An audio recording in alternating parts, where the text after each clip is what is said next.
толкова пляска, мога да нося. Нека ми на опера, не знам, ще изобщо, ще разберам, нещо хора ли ще има.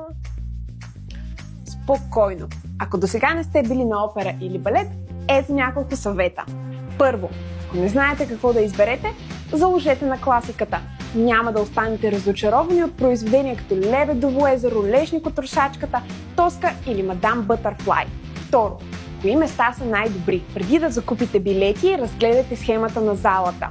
От центъра, разбира се вижда най-добре, но не винаги най-скъпите секции са най-добрите. Трето, какво да облечете?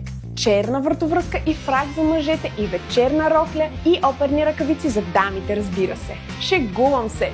Освен ако не сте на премиера или в чужбина, ще видите много малко хора облечени по този начин. Едно сако и хубава рокля ще бъдат повече от подходящи.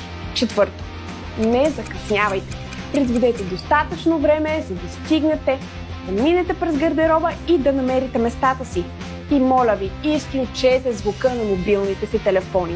Пето, представлението започва с влизането на диригента и първите аплодисменти.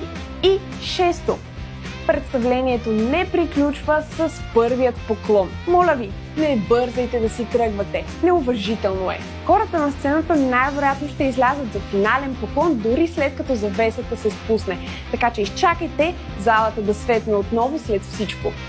Още съвети ще намерите в сайта ни Art Portal.